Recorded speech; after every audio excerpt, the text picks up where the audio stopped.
Bonsoir, bien-aimés, bonjour. Ça dépend à l'heure à laquelle vous allez nous suivre.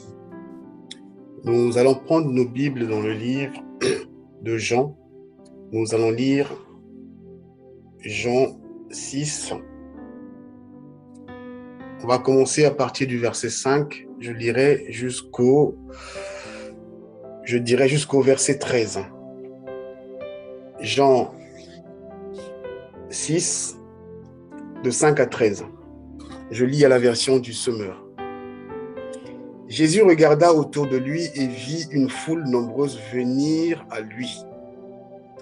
Alors il demanda à Philippe: où pourrions-nous acheter assez de pain pour nourrir tout ce monde? Il ne lui posa cette question que pour voir si ce qu'il allait répondre, car en réalité, il savait déjà ce qu'il allait faire. Rien que pour donner à chacun un petit morceau de pain, il faudrait au moins 200 pièces d'argent. Il répondit Philippe. Un autre disciple, André, frère de Simon-Pierre, lui dit: il y a ici un jeune garçon qui a 5 pains d'orge et 2 poissons.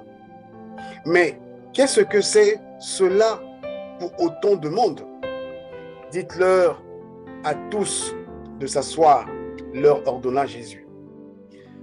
L'herbe était abondante à cet endroit et la foule s'installa donc par terre. Il y avait environ 5000 hommes.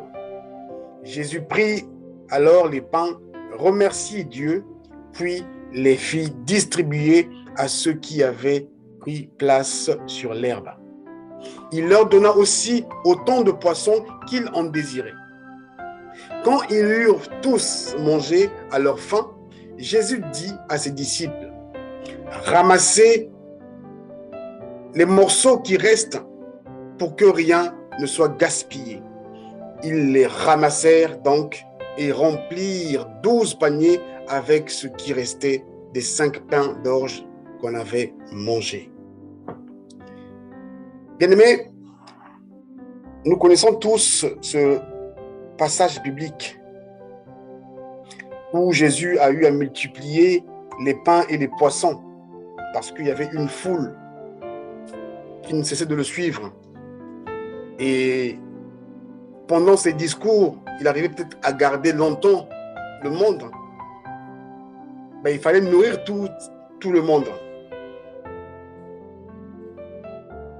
La Bible déclare que Jésus regardait autour de lui et vit une foule nombreuse venir à lui.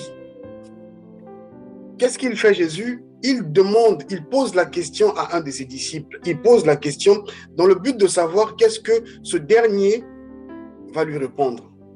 Alors il demanda à Philippe: où pourrions-nous acheter assez de pain pour nourrir tout ce monde? Philippe a répondu comme il pouvait répondre, parce que entre ses mains, Philippe n'avait rien.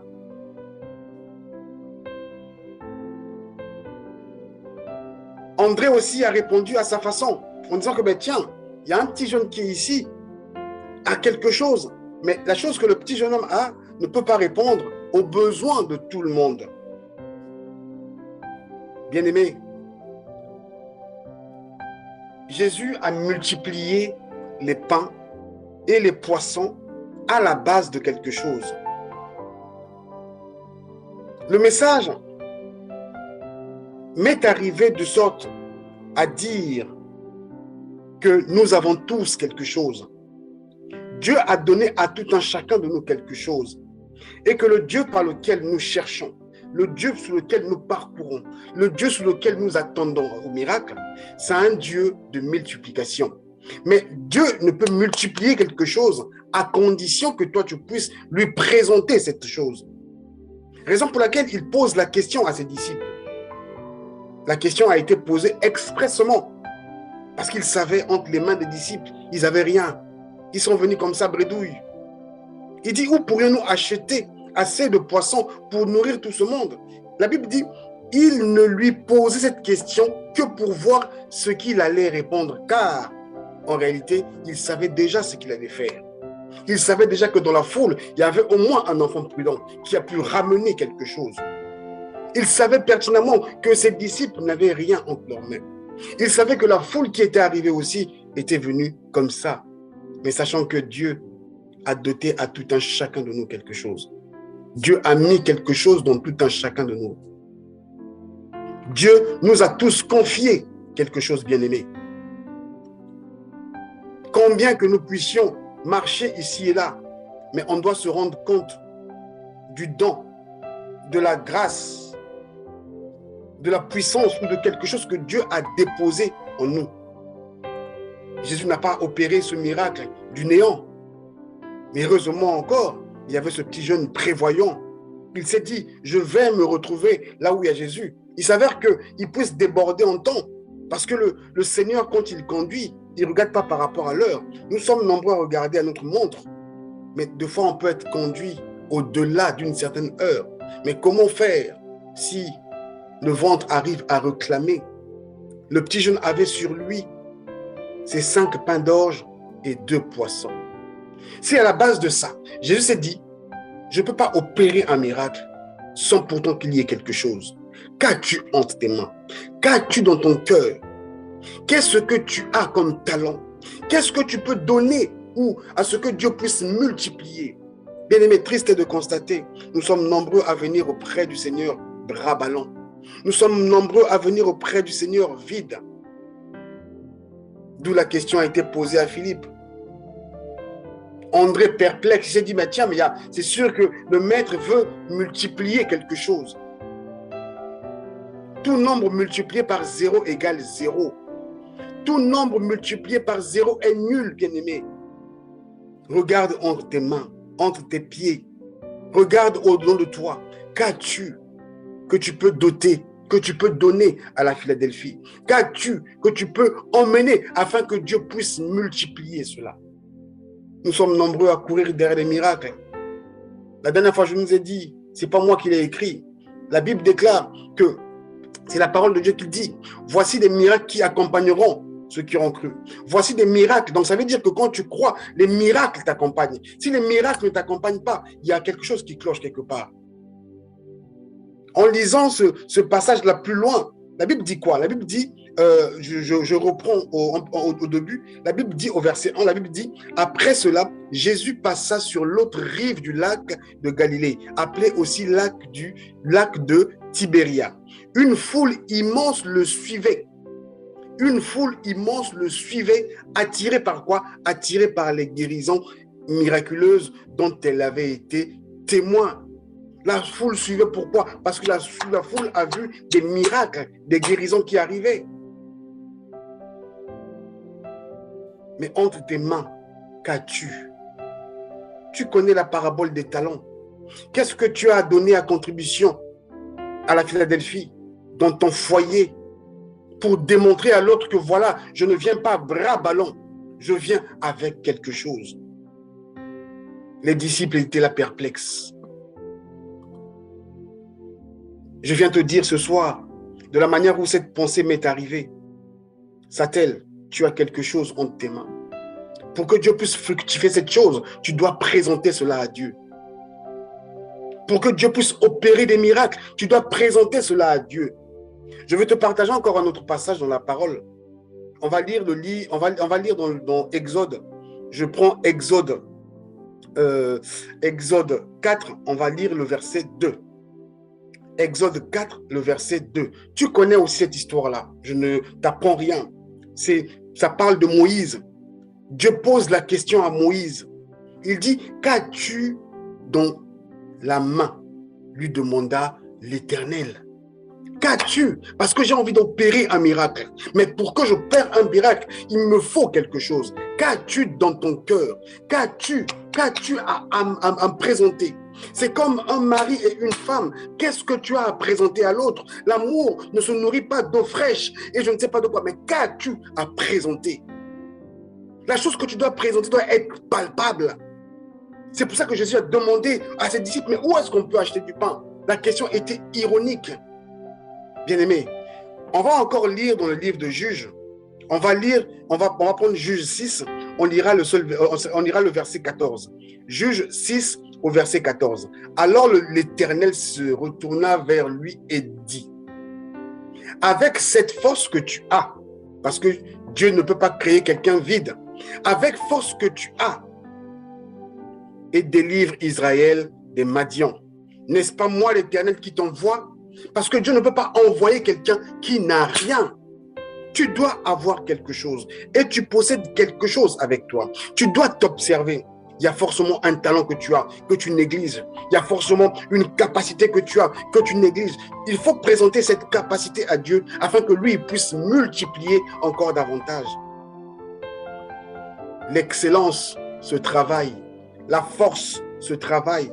Lorsque tu vois un homme baraqué ou un homme avec des tablettes de chocolat, comme communément le dit, c'est parce que ce dernier travaille, ce dernier bosse sur sa personne, ce dernier prend soin de lui. Et voici que le corps change, se multiplie. Bien-aimé, je ne te cache pas aujourd'hui. Je ne te cache pas aujourd'hui. Je ne suis pas du tout parfait. Je suis loin d'être parfait. Mais une chose que je sais, que Dieu a enfoui quelque chose en moi. Raison pour laquelle je me mets devant toi à te dire ce que je te dis, c'est une expérience. Dieu ne peut pas multiplier s'il n'y a rien. Notre Dieu n'est pas un Dieu d'addition. Que toi tu viens, moi je viens aussi, ça va donner. Non, notre Dieu est un Dieu de multiplication. Parce qu'il sait qu'en toi, il a enfoui quelque chose. Il a déposé quelque chose. Il a déposé quelque chose. Pour te confirmer cela, on va encore lire dans le livre de Matthieu. On va lire dans le livre de Matthieu. Matthieu 13, on va lire le verset 12. Matthieu 13, le verset 12. Car à celui qui a, on donnera encore, jusqu'à ce qu'il soit dans l'abondance. Mais à celui qui n'a pas, on ôtera. On va te retirer parce que tu n'as rien. Parce que tout nombre qu'on va multiplier, même si je mets 1 milliard, du moment où tu n'as rien en tes mains, du moment où tu n'as rien dans ta tête, même si on dépose toute une sémence, ça sera une perte. Parce que tout nombre multiplié par 0 donnera 0. Jésus, il savait. Il regarde ses disciples, il dit, mais où est-ce qu'on peut acheter du pain? Il savait que ses disciples n'avaient même pas d'argent. Ils n'avaient pas d'argent. Où pourrions-nous acheter assez de pain pour nourrir tout ce monde? Il ne lui posait cette question que pour voir ce qu'il allait répondre, car Dieu sait, Jésus connaît le cœur de tout un chacun de nous. Moi, je peux te tromper, je peux agir mal, mais la motivation de mon cœur ne peut pas être mal, mais Jésus connaît la motivation de mon cœur. Il y a des gens qui fomentent des coups naturellement. Qu'as-tu dans tes mains? Qu'as-tu en tes mains? La foule ne suit que des événements. La foule suivait les miracles. La foule suivait des guérisons. Qu'as-tu à présenter à Dieu ce soir? Qu'est-ce que tu as à présenter?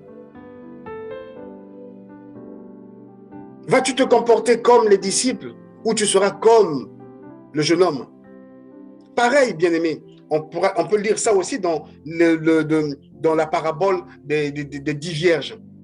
Toutes les filles, toutes les 10, elles étaient toutes vierges. Mais parmi les vierges là, il y avait 5 insensés et 5 qui étaient sages. La Bible déclare, je prends la partie du verset 3, Matthieu 25 à partir du verset 3. Je lis toujours à la version du Sommeur. Les filles insensées prirent leurs lampes sans penser à apporter de réserve d'huile. Les personnes insensées, ça se promène toujours comme ça. Les personnes insensées sont deux fois et souvent maladroites. Les personnes insensées ne réfléchissent pas, posent toujours des actes et après, mais pourquoi ça? Mais deux fois, c'est difficile de revenir en arrière. Mais celles qui étaient avisées prirent avec elles les lampes, avec elles des lampes, des flacons contenant d'huile. Elles se sont dit, on ne sait jamais. Peut-être qu'il peut y avoir un événement. Peut-être qu'il peut y avoir une surprise. Peut-être que le mari va mettre du temps à venir. Pour tenir toute la nuit, nous devons prévoir. Nous devons au moins avoir quelque chose. C'est comme ça que le jeune homme a été animé. Le jeune homme a été animé dans cet esprit de se dire, non, je dois me préparer. Je ne peux pas aller auprès du maître comme ça, les bras ballants. Qu'as-tu en tes mains? Qu'as-tu dans ton cœur? Comment faut-il faire pour développer la Philadelphie? Parce que ça ne viendra pas comme ça. Même quand on prie, on dit que le maître de la moisson puisse envoyer. Mais tu dois être parmi ceux qui ont quelque chose à apporter. Qu'as-tu à donner? Même pour ta maison, pour cette Philadelphie. Nous aimons là où il y a du monde. Mais qu'as-tu à ramener? Es-tu prêt à donner de ton temps? Es-tu prêt à partager là ce que le Seigneur a donné, a mis dans ton cœur? Qu'as-tu à nous présenter? Qu'as-tu, bien-aimé? On ne parle pas d'être une personne, comment on dit, comment je peux dire ça? Une personne parfaite. Non, Dieu n'a pas besoin d'une personne parfaite. Dieu a besoin d'une personne qui a du cœur. Dieu a besoin d'une personne qui sait reconnaître que en moi, Dieu a mis en moi cette capacité. J'ai l'art oratoire. J'ai une façon à moi, j'ai une manière de préparer, d'organisation. Voici ce que je peux faire. Voici ce que je peux apporter. Et Dieu va multiplier ta personne. C'est comme le dicton qui dit, l'argent appelle l'argent. L'argent appelle l'argent. La pauvreté appelle quoi? Que de la disette, que des problèmes. Le jeune homme, il avait en lui 5 pains d'orge et 2 poissons. C'est à la base de ça que Dieu fera des miracles. C'est à la base de ça que Dieu donnera davantage. C'est à la base de ça. Ne sois pas comme ceux qui attendent des miracles sous prétexte parce que je suis enfant de Dieu. Rien ne va arriver. Qu'as-tu à présenter? Qu'as-tu à emmener? Notre Dieu, moi je prie un Dieu qui est un Dieu de multiplication. C'est un Dieu de conquête. Il ne fait que multiplier les actions, mais pas les additionner. Il n'est pas là pour les soustraire ni les diviser. Il ne fait que multiplier. Il l'a dit, il le dit clairement. Car à celui qui a, on donnera encore. Cet enfant n'a pas reçu encore? Bien sûr que si. Notre Dieu n'aime pas le gaspillage. Il dit, il y a un garçon qui a 5 pains d'orge et 2 poissons. André s'est dit, mais c'est sûr que le maître est en train de penser à quelque chose. Le connaissant, moi je n'irai pas chercher de l'argent. Le connaissant, je ne demanderai pas au gars du coin où est-ce qu'on vend du pain. Le connaissant, je vais chercher qui on possède ici. Nous, c'est malheureux, on n'a pas pensé à ça. On n'a pas ramené, on n'avait rien à donner au maître. C'est pour ça qu'il savait. Il savait déjà ce qu'il allait faire. Il savait déjà comment il allait agir. Qu'est-ce que tu as à présenter dans ton foyer? Qu'est-ce que tu as à donner? Ce n'est pas une question financière, mais d'abord, le petit n'avait pas l'argent. Le petit avait ramené juste du pain. Le jeune homme avait ramené juste du pain et des poissons. Et avoir cet enfant était généreux, je peux dire. Il pouvait dire non, je vais garder mon pain. Je garde mon poisson. Il n'y en a pas déjà assez, je vais garder ça pour moi. Lorsque le Seigneur a su qu'il y avait quelqu'un qui avait du pain, parce que c'était ça la question de Jésus. C'est ça la question de Jésus. Jésus dit, où pourrions-nous acheter assez de pain? C'était ça sa question, pour nourrir tout ce monde. Il cherchait quoi? Le pain. C'est notre nourriture cette nuit. Il cherchait cela, mais il n'a pas vu ça entre les mains de ses disciples. Il a regardé les cœurs de ses disciples, il savait pertinemment qu'il n'y avait rien. Il est celui qui lit les cœurs, il connaît le tréfonds de ta pensée. Je crois et je prie un Dieu qui m'a doté des capacités, qui m'a donné quelque chose. Pour qu'il opère des miracles en moi, je dois être celui qui doit lui présenter ce travail. J'ai besoin d'argent, ça ne tombera pas comme de la manne. Est-ce que tu aimes le travail? Oui, Père, voici moi j'aime le travail. Et le Seigneur va multiplier par-dessus tout. Il va multiplier par-dessus tout. Ici, un jeune homme, un jeune garçon qui a 5 pains d'orge et 2 poissons. Mais il se pose la question, mais c'est minime.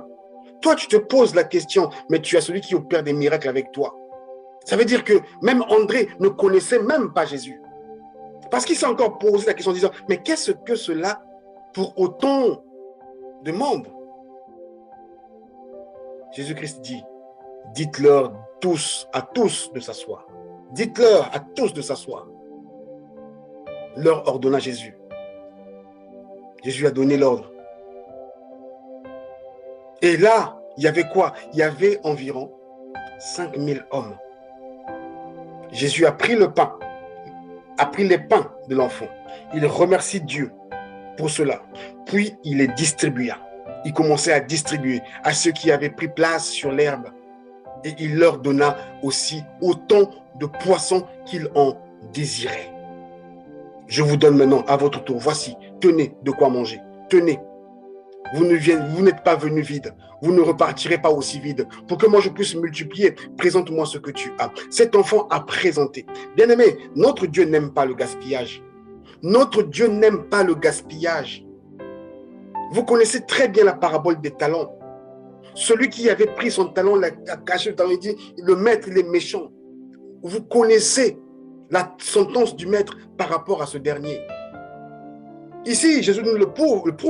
Il dit, après qu'il eut mangé, tout le monde a mangé à sa faim. Qu'est-ce qu'il dit à la suite?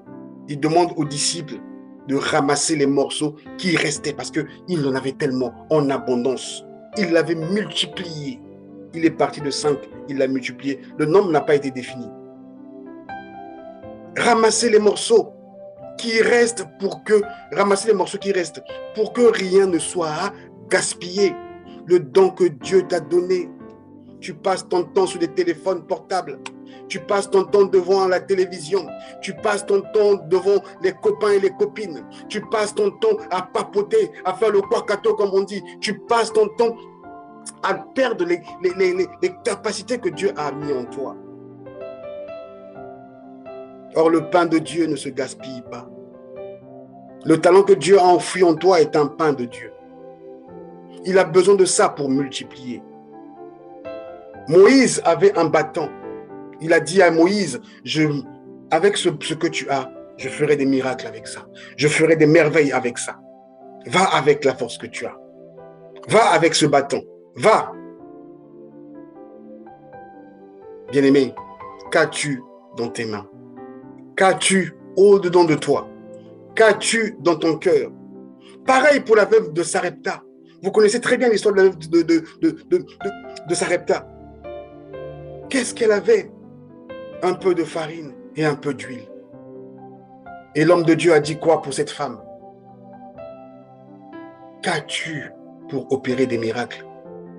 Toi, tu t'attends à un miracle. Tu veux que la Philadelphie puisse se remplir comme ça, sans effort. Qu'as-tu en tes mains? Dieu ne peut pas envoyer si tu ne fléchis pas tes genoux. Dieu ne peut pas envoyer si tu ne fais pas toi-même la publicité de ce Dieu aussi. Tu veux que ça vienne comme ça. Qu'as-tu en tes mains? Qu'as-tu en tes mains? Le jeune homme, il était prévoyant. Es-tu prévoyant comme le jeune homme? Est-ce que tu es quelqu'un qui sait établir? Est-ce que tu es quelqu'un qui sait prévoir? Ou tu es quelqu'un qui advienne que pourra?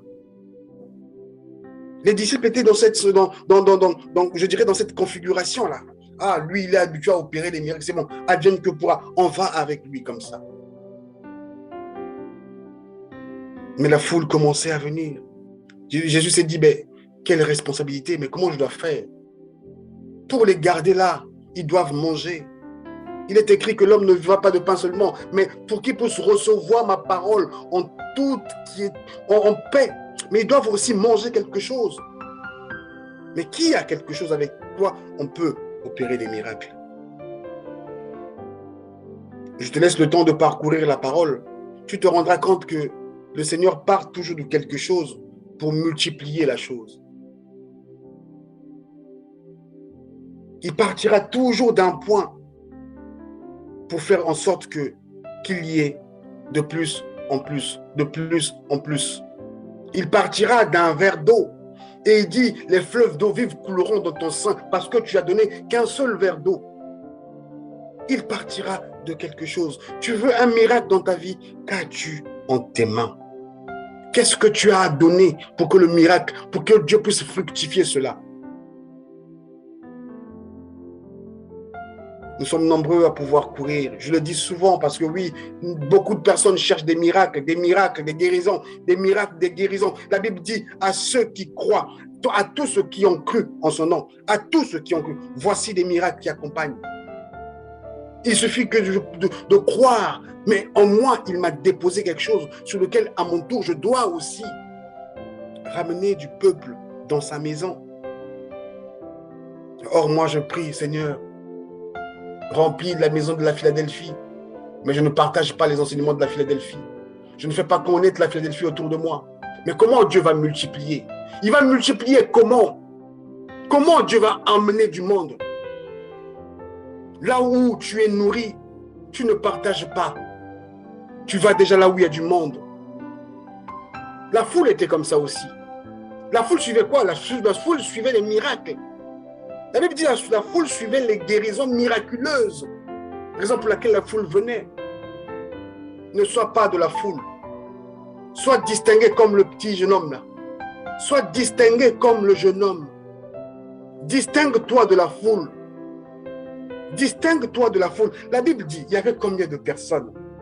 Il y avait combien de personnes? Près de 5000 hommes. Et dans les 5000 hommes, il y avait seulement un petit jeune homme.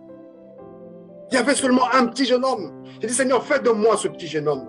Je veux être comme ce petit jeune homme. Il manquait des péchés? Certainement pas. Mais il était distingué à cause de quoi? De sa prévoyance. Il était distingué parce qu'il s'est dit, mon père m'a donné du poisson, mon père m'a donné du pain, je dois le lui présenter. Qu'as-tu à présenter à Dieu aujourd'hui? Toi qui viens dans ton couple, qu'est-ce que tu emmènes dans ton couple? Qu'est-ce que tu présentes dans ton couple? Il y a quelques années, lorsque j'avais encore une page Facebook, il y a bien des années passées, j'avais écrit une fois, j'ai dit, le mariage c'est 100% fois 100% qui est égal à 100%. Que chacun arrive quand même avec quelque chose, avec l'éducation, avec un bagage pour que ça fasse une belle musique. Qu'as-tu à présenter? Qu'est-ce que tu as à emmener? Pour que la Philadelphie se remplisse, qu'est-ce que tu fais pour que la Philadelphie se remplisse? La prière ne suffit pas, mais il faut aussi agir, il faut poser des pas. Est-ce que cet enfant avait prié pour que le Seigneur puisse lui donner les pains entre les mains? Non. Il s'est dit, non, il faut que je ne dois pas être insensé comme les 5 vierges folles. Je ne dois pas être insensé comme elles. Je dois prévoir. En moi, je suis en rendez-vous avec le roi de gloire. Et j'ai quelque chose avec moi. Pour que lui puisse multiplier cette chose, je dois le lui présenter. Père, voici ce que je suis. Voici, Père, j'ai l'art oratoire, mais j'ai du mal à parler. Des fois, je bégaye, Seigneur. Mais je veux que tu puisses donner plus de capacité. Dieu va donner, Dieu va multiplier. Que tu fasses des fautes en français ou en lingala ou en quoi, Dieu viendra et il donnera ses paroles. Il va te remplir. Mais qu'as-tu à présenter à Dieu? Ne sois pas comme Philippe. Ne sois pas comme Philippe. Philippe, on lui pose la question. Il était perplexe. Parce que le Seigneur savait. Il ne lui pose cette question que pour voir ce qu'il allait répondre. Dieu connaît l'état de cœur de tout un chacun de nous. Bien-aimé, je peux vous mentir là où je suis là. Je peux vous mentir, mais Dieu connaît l'état de mon cœur. Dieu connaît l'état de mon cœur. Je bénis Dieu pour ta vie, ma soeur, lorsque tu as pris la parole avec le psaume que tu lisais. Qui pourra accéder au monde de l'Éternel? C'est celui qui présente des choses. C'est celui qui a un cœur pur. C'est celui qui a quelque chose à présenter à Dieu. Et pour que Dieu puisse multiplier, te donner plus de caractère. C'est comme Jésus. Il croissait devant Dieu et devant les hommes. Avec une bonne parole. Avec une bonne attitude. Ce petit jeune homme, il était prévoyant. Il dit, Seigneur, donne-moi le cœur de ce jeune homme. C'est hier matin, j'ai dit, Seigneur, donne-moi le cœur de ce jeune homme. Et je dois te présenter des choses. Je dois te présenter ce que tu m'as donné. Car tu ne m'as pas envoyé sur la terre bredouille. Tu ne m'as pas envoyé pour contempler les choses de ce monde. Tu ne m'as pas envoyé pour exhiber le corps que tu m'as donné. Tu ne m'as pas envoyé pour montrer aux gens, regarde comment est-ce que moi je suis beau. Non, tu m'as envoyé pour un travail. Et entre mes mains, tu as déposé quelque chose. Voici cette chose. Voici ma manière de parler. Voici comment est-ce que je parcours mon cœur pour te chercher. Voici comment je fais ta publicité. Père, multiplie. Multiplie l'amour dans mon cœur. Père, multiplie l'amour dans mon cœur. Qu'as-tu à présenter à Dieu? Le Seigneur, il demande à Philippe. Le Seigneur demande à Philippe. La veuve de Sarepta, une question lui avait été posée. Elle s'est dit, ben, on a juste un peu de farine et un peu d'huile. Si on consomme ça, là, on va juste attendre la mort. Et l'homme de Dieu lui dit, vas-y, fais-moi ça pour moi. Fais-moi une portion. Et garde-en pour vous-même. Ça veut dire que dans ta maison, là, il ne manquera pas de pain, il ne manquera plus d'huile. Parce qu'elle a présenté ce qu'elle avait. Bien-aimé, regarde ton cœur. Sculpte ton cœur. Dieu ne nous regarde pas par rapport à nos apparences. Mais Dieu, il regarde dans le cœur. Dieu a regardé le cœur de 5000 personnes. Il a regardé. Il savait déjà qu'il y avait un gamin qui était là. Il y avait quelque chose. Il savait déjà. Parce qu'il est écrit noir sur blanc. Il est écrit noir sur blanc. Il dit, il ne lui posait cette question il ne lui posait cette question que pour voir ce qu'il allait répondre. Car, en réalité, il savait déjà ce qu'il allait faire. Parce que dans la préscience de Dieu, Dieu savait déjà que Jésus, là où tu vas aller, là, tu te retrouveras un jour à tel endroit, avec telle personne. Il y aura tant de monde. Parmi ce monde-là, il y aura un gamin. Il y aura un gamin qui sera plus prévoyant que tous les cocobards qui seront autour de toi. Et ce dernier a présenté cela à Dieu.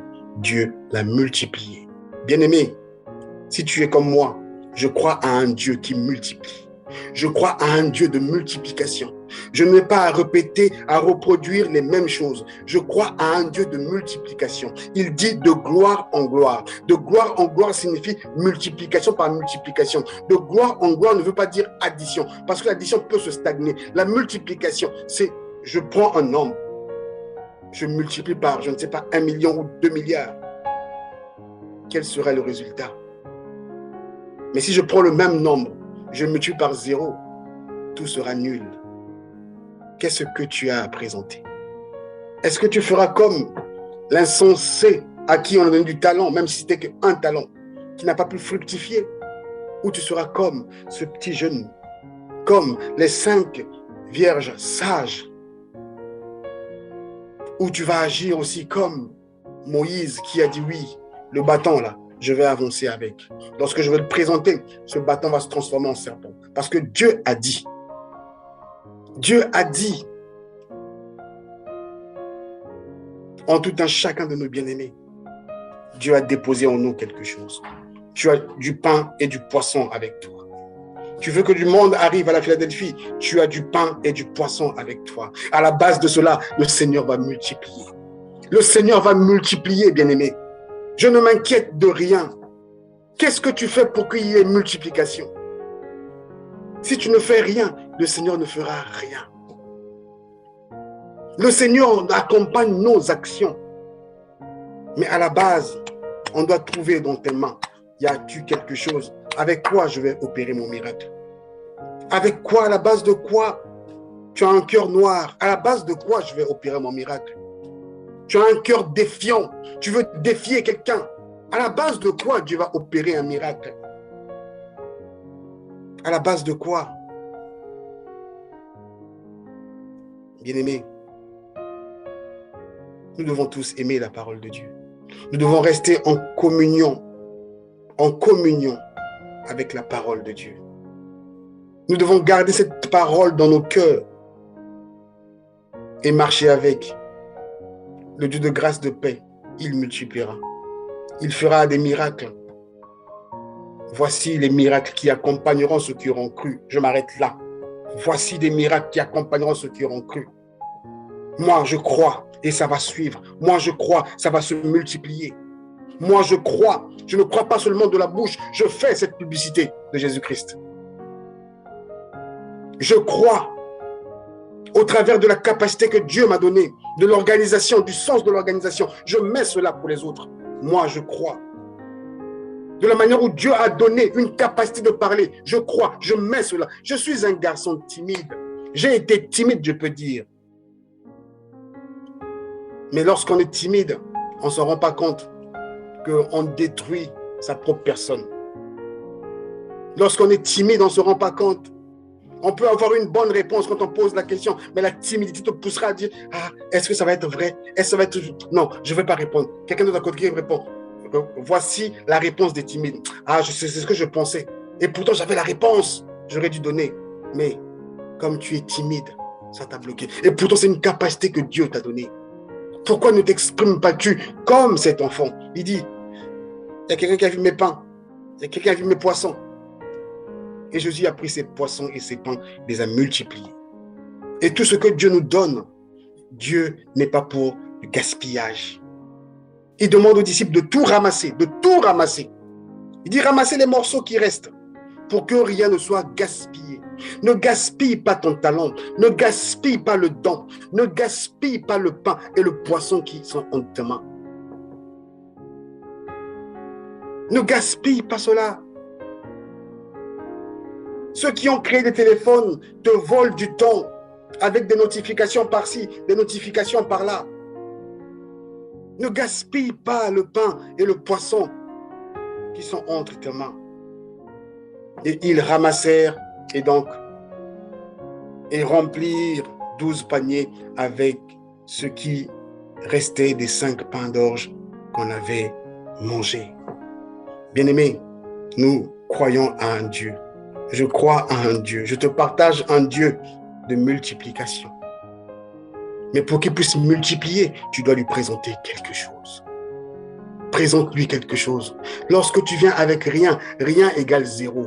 Tout nombre multiplié par 0 est nul. On peut multiplier 1000 milliards par 0, c'est nul.